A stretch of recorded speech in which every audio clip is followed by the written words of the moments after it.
আমার ফাঁসি যেন হয় স্যার। কিভাবে বললো? বালুর চাপা দিয়ে স্যার, সে পরকে লিখতে ছিল স্যার।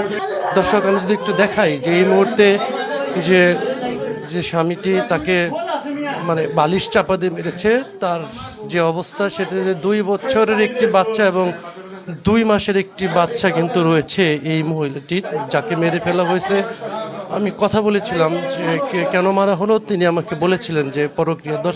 দর্শক একটু দেখায় যে এই মুহূর্তে কিন্তু যে এই স্বামী কিন্তু তাকে, তার স্ত্রীকে গলা যে মুখে বালিশ চাপা দিয়ে হত্যা করেছে আরও এখন থেকে প্রায় 1.5 ঘন্টা আগে, এমনটি কিন্তু বলেছিলেন। দর্শক, একটি 2 মাসের একটি বাচ্চা তার কাঁধে। এবং আমি একটা বিষয় জানিয়ে রাখি যে মেরে ফেলার প্রায় 1-1.5 ঘন্টা পরে কিন্তু 999 ফোন দিয়ে পুলিশ এনেছে যে তাকে যে মেরে ফেলেছে।